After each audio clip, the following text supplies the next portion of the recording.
Welcome back to CricketBatInfo. My name's Mark and today we're looking at the Gray-Nicholls Thylacine. So this bat has been sent in by Chad from the UK, prominent collector on custombats.co.uk. So if you know Chad, make sure you comment on the YouTube video what you thought of his bat. The Thylacine is specifically made for Tasmania and it's sold through Kingsborough Sports Centre. John Delaney at the Cricket Hub has organised this.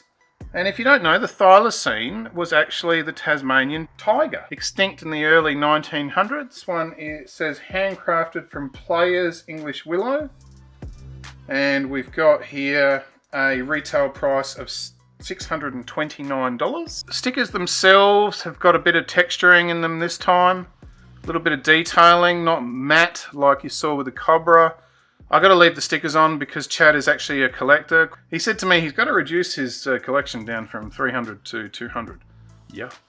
And down on the back here, same thing, features. And this was in last year.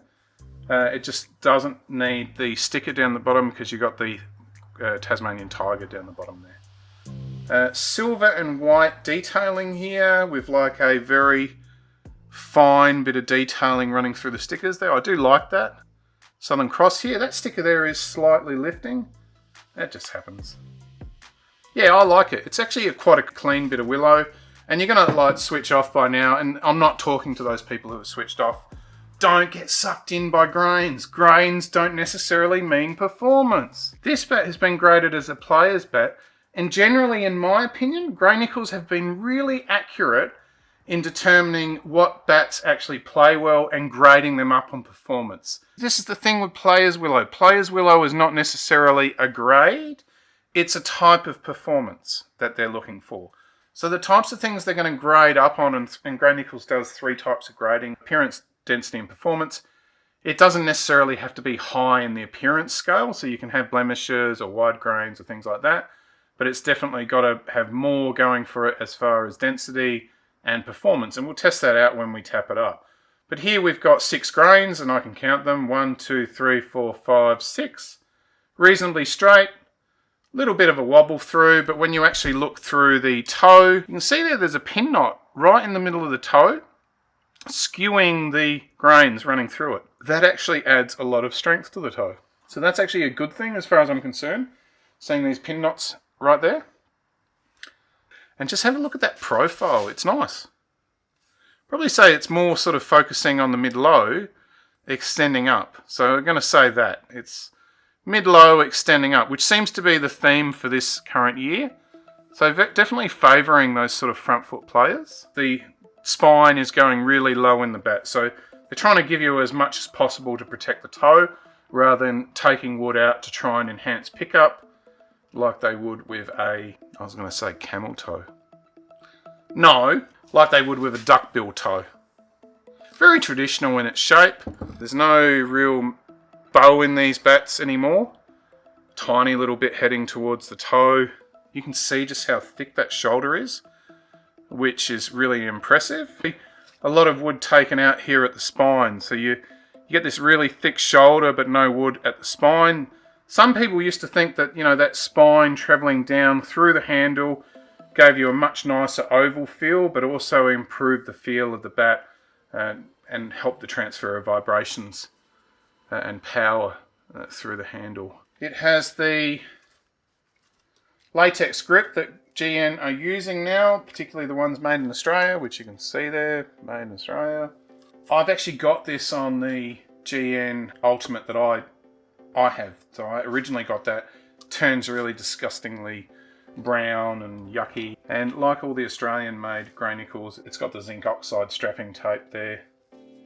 Those 2 changes actually save a lot of weight in the bat. So you're looking at nearly 0.7 of an ounce for the grip and 0.7 of an ounce for the binding. I know this because I've tried to copy it. Being a complete bat geek, I try all these things. Very much a trait of Gray-Nickolls to take the wood out here to reposition it down in the bat, and you do see that also in laver and wood bats. So, you know, if I've got to be honest, this is very similar to the special profile that a laver and wood would do. Let's feel what the handle is like. It's definitely a oval handle and semi-oval at the top. Nice feel. Let's do the measurements. And we'll start here at the shoulder. It's really big. So 21 mil. It's very much heading into that sort of giant territory, but the giant would have a lot more up here. And to offset that, you've got, hang on, to offset that, what have you got? Oh, 37. So it's actually quite big right through the shoulder. So that's quite impressive. And here, 39.9, which is really nice. I've got the gauge set to 70 mil, which I had for the Cobra, and it's just getting under that again. So I think we're looking at a really big spine as well, somewhere around that 68 to 69 millimeters. We'll measure the toe now. I'll bring this up for that. 23.9. It's quite thick at the toe as well. And 27.6. Yeah, it's quite nice, isn't it? We'll measure the width.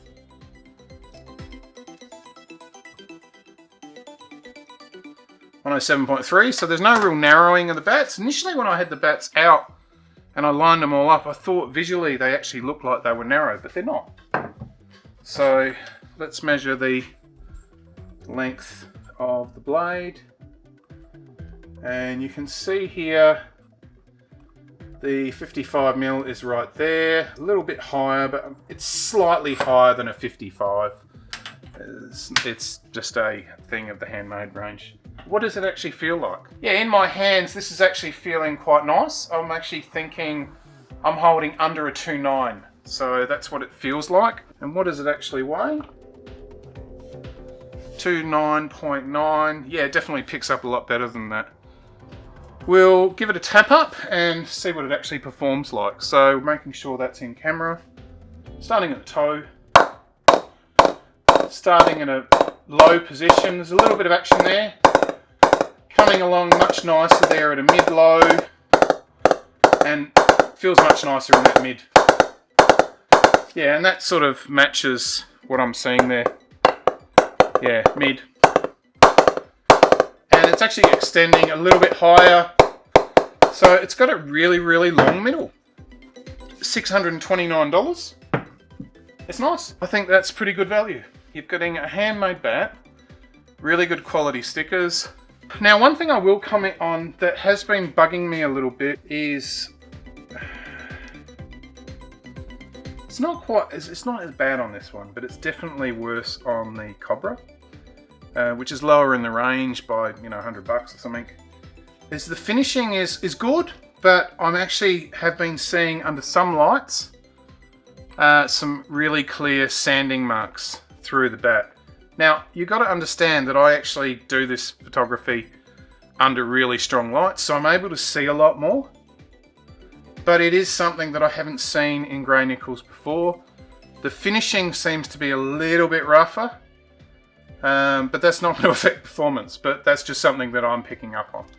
So yeah, all in all, I'm actually really impressed with this shape.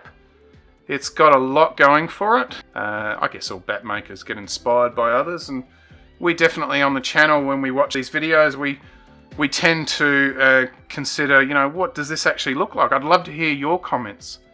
You know, what do you think? Is this closer to something else? So I'll be interested to read what you think. For the meantime, thank you very much to Chad. That is the Gray-Nickolls Thylacine. My name is Mark.